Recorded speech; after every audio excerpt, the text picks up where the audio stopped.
नमस्कार, स्वागत है आपका मेरे चैनल हिंदी की पाठशाला में। इस चैनल के माध्यम से आप हिंदी विषय से संबंधित विभिन्न तरह के एग्जाम की प्रिपरेशन कर सकते हैं। एलटी, पीजीटी, नेट और सेट में जो मोस्टली कॉमन क्वेश्चन रहते हैं उनको हम इन वीडियोस के माध्यम से आपके साथ साझा करते हैं। आज की वीडियो बहुत ही इन्फॉर्मेटिव होने वाली है, अंत तक आप इसे ज़रूर देखिएगा। आज हम जितने भी क्वेश्चन डिस्कस करेंगे वह पिछले एग्जामों में पूछेंगे क्वेश्चन है और इम्पॉर्टेंट भी है।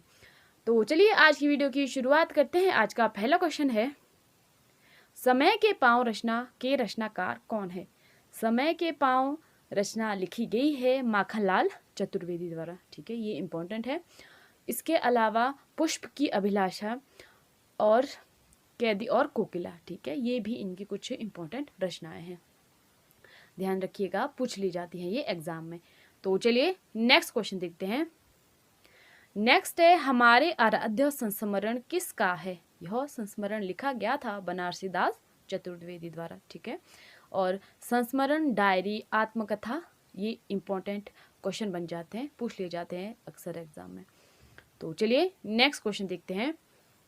नेक्स्ट है, रसराज किसकी रचना है? रसराज रचना लिखी गई है मतीराम द्वारा। ठीक है, मतीराम ने जितने भी ग्रंथों की रचना की है उन्होंने वे समर्पित किए हैं अपने आश्रयदाताओं को। ठीक है, ये भी इम्पोर्टेंट है और एग्जाम में पूछ लिए जाते हैं। इसके अलावा इनके जो कुछ महत्वपूर्ण ग्रंथ इन्होंने लिखे हैं उसमें है वृत्त कौमुदी, लक्षण श्रृंगार, फूल मंजरी और ललित ललाम। ठीक है, ये इनके कुछ इम्पोर्टेंट रचनाएं हैं। तो चलिए नेक्स्ट क्वेश्चन देखते हैं। विरह वागीश के रचनाकार कौन है? विरह वागीश की रचना की है बोधा ने। ठीक है, बोधा रीतिकाल के रीतिमुक्त कवि हैं और इनकी दो ही रचनाएं प्रसिद्ध है और इसकी ही इन्होंने रचना की है। ठीक है, एक है इश्क लता, ये भी इम्पोर्टेंट है। तो इनका जो रियल नाम था वो था बुद्धिसेन, ये भी इम्पोर्टेंट क्वेश्चन है। तो चलिए नेक्स्ट क्वेश्चन देखते हैं। नेक्स्ट है, समाजवादी यथार्थवाद के समर्थक थे, ये थे मैक्सिम गोर्की। ठीक है, ये भी क्वेश्चन पूछा गया है यूजीसी नेट में, ये भी इम्पोर्टेंट है। ठीक है, तो चलिए नेक्स्ट क्वेश्चन देखते हैं।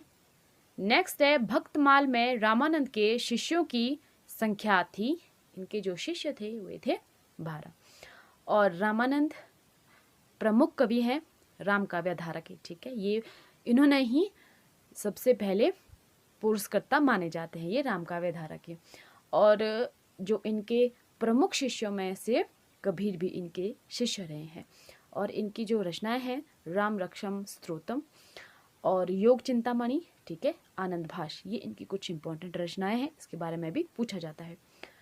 तो चलिए नेक्स्ट क्वेश्चन देखते हैं। नेक्स्ट है, प्राकृत पेंगलम की रचना किसकी है? यह रचना लिखी है लक्ष्मीधर ने। ठीक है, ये भी इंपॉर्टेंट है। तो चलिए नेक्स्ट क्वेश्चन देखते हैं। नेक्स्ट है, रामचंद्र शुक्ल के अनुसार पहला कवि किसे माना गया है? इन्होंने माना था राजा मुंज को पहला कवि। ठीक है, नेक्स्ट क्वेश्चन है, महादेवी के काव्यों में हमें छायावाद का शुद्ध रूप मिलता है, कथन किसका है? यह कथन है विनय मोहन शर्मा का। ठीक है, ये भी इंपॉर्टेंट है, महादेवी वर्मा से भी अक्सर एग्जाम में इंपॉर्टेंट क्वेश्चन पूछ लिए जाते हैं। चलिए नेक्स्ट क्वेश्चन देखते हैं। नेक्स्ट है, भक्ति काल का प्रथम क्रांतिकारी पुरस्कर्ता कबीर है, किसने कहा है? यह कहा था बच्चन सिंह ने। ठीक है, उन्होंने कबीर के बारे में ये लाइन कही थी और ये पूछी गई है एग्जाम में। तो चलिए नेक्स्ट क्वेश्चन देखते हैं। नेक्स्ट है, 100वें संवैधानिक संशोधन 2003 के अनुसार कितनी भाषाओं को सम्मिलित किया गया है? ठीक है, ये भी इम्पोर्टेंट क्वेश्चन है। इसके अनुसार 4 भाषाएं थी। ठीक है, जिसमें थी बोडो, डोगरी, मैथिली, संताली, ये भी इम्पोर्टेंट है। ठीक है, तो चलिए नेक्स्ट क्वेश्चन देखते हैं। नेक्स्ट है, दरियाई घोड़े के रचनाकार कौन है? दरियाई घोड़ा कहानी है और इसकी रचना की है उदय प्रकाश ने। इसके अलावा इनकी महत्वपूर्ण कहानी है जिसके बारे में भी पूछा जाता है, जैसे पाल गोमना का स्कूटर, पीली छतरी वाली लड़की, दत्तात्रेय का दुख, तिरछी। ठीक है, ये इनकी कुछ महत्वपूर्ण कहानियां हैं। नेक्स्ट क्वेश्चन है, मुंशी प्रेमचंद के बचपन का क्या नाम था? इनके बचपन का नाम था धनपत राय और इनको प्रेमचंद नाम दिया गया था दया नारायण निगम ने। ठीक है, ये भी इम्पोर्टेंट क्वेश्चन है और इनको उपन्यास सम्राट कहा है बंगला के प्रमुख नाटककार शरद चंद्र चट्टोपाध्याय ने। ठीक है, ये इम्पोर्टेंट है। और इनकी बहुत सारी रचनाओं के बारे में अक्सर एग्जाम में पूछ लिया जाता है। ठीक है, या इनके उपन्यास या इनकी कहानियां। तो चलिए नेक्स्ट क्वेश्चन देखते हैं। नेक्स्ट है मोरिस मोही कुठाव निबंध के रचनाकार है। यह निबंध था चंद्रधर शर्मा गुलेरी का। ठीक है, और इसके अलावा कछुआ धर्म, वो भी इनका एक इम्पॉर्टेंट निबंध है और उसने कहा था। ठीक है, इसके बारे में भी अक्सर एग्जाम में क्वेश्चन पूछ लिया जाता है। ये इनकी एक प्रसिद्ध कहानी है।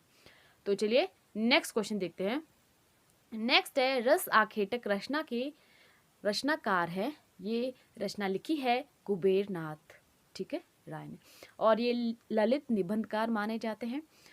इसके अलावा जो इनके महत्वपूर्ण निबंध संग्रह हैं उसमें प्रमुख है विषाद योग, महाकवि की तजनी और मराल। ठीक है, ये अक्सर एग्जाम में पूछ लिए जाते हैं क्वेश्चन। तो चलिए नेक्स्ट क्वेश्चन देखते हैं। नेक्स्ट है रस कलश किसकी रचना है? रस कलश की रचना की है अयोध्या सिंह उपाध्याय ने, और इसकी रचना की थी इन्होंने ब्रज भाषा में। ठीक है, ये इम्पोर्टेंट क्वेश्चन है।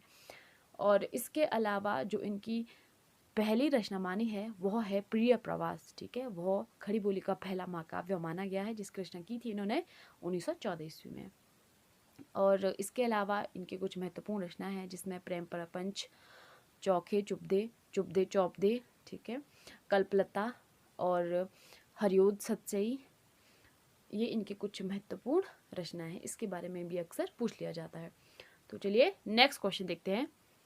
नेक्स्ट है प्रजा हितैषी पत्रिका का संपादन किया था। इसका संपादन किया था राजा लक्ष्मण सिंह ने। ठीक है, 1855 ईस्वी में, और ये निकलती थी आगरा से। ये भी इम्पोर्टेंट है। ठीक है, और इसके अलावा इन्होंने की है तत्बोधिनी पत्रिका का संपादन, और वह निकलती थी बरेली से 1865 ईस्वी में। ठीक है, ये भी इम्पोर्टेंट है। तो चलिए नेक्स्ट क्वेश्चन देखते हैं। नेक्स्ट है समय सूर्य के नाम से किस कवि को जाना जाता है? ये जाना जाता है रामधारी सिंह दिनकर को। ठीक है, और दिनकर भी इनकी उपाधि थी। ठीक है, उपनाम था ये भी इनका, और इसके अलावा इनको इंद्रिय बोध का कवि भी कहा जाता है। ये भी इम्पोर्टेंट है। तो चलिए नेक्स्ट क्वेश्चन देखते हैं।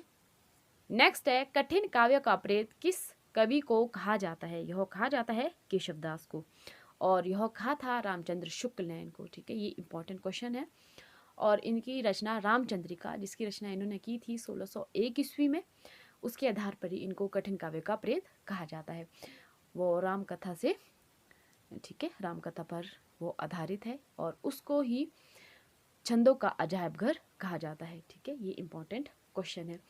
और इसके अलावा जो इनकी महत्वपूर्ण रचनाएं हैं उनके बारे में भी अक्सर पूछा जाता है, जिसमें विज्ञान गीता और रतन बावनी, जहांगीर जस चंद्रिका, ठीक है, रसिक प्रिया। ठीक है, ये भी इनकी इम्पोर्टेंट रचनाएं हैं। तो चलिए नेक्स्ट क्वेश्चन देखते हैं। नेक्स्ट है साधारणीकरण के प्रवर्तक कौन थे? ये थे भट्टनायक जी। नेक्स्ट क्वेश्चन है खुशबू के शिलालेख के रचना किसकी है? ये है भवानी प्रसाद मिश्र की। ठीक है, ये भी इम्पोर्टेंट रचना है। इसके बारे में भी अक्सर एग्जाम में पूछ लिया जाता है। तो चलिए नेक्स्ट क्वेश्चन देखते हैं। नेक्स्ट है शिव मंगल सिंह सुमन किस युग के कवि हैं? ये थे प्रगतिवाद के कवि। ठीक है, और प्रगतिवाद का जो समय माना जाता है वह माना जाता है 1936 ईस्वी से लेकर 1943 ईस्वी तक, और जो ये धारा थी ये मार्क्सवादी विचारधारा से, ठीक है, प्रभावित थी। ये भी इम्पोर्टेंट है। तो चलिए नेक्स्ट क्वेश्चन देखते हैं। नेक्स्ट है हेमंत किसकी रचना है? हेमंत की रचना की है मैथिली शरण गुप्त ने। ठीक है, ये इनका पहला जो कविता मानी गई है ये। ठीक है, जिसकी रचना इन्होंने की थी 1905 ईस्वी में, और इनका जो पहला काव्य संग्रह था वो था रंग में भंग, और इसकी रचना की थी इन्होंने 1909 ईस्वी में। ठीक है, ये भी इम्पोर्टेंट क्वेश्चन है।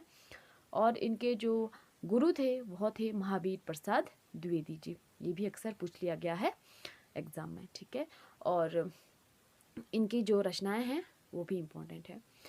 तो ये था आज का last question. Thank you very much इतना पेशेंसली देखने और सुनने के लिए।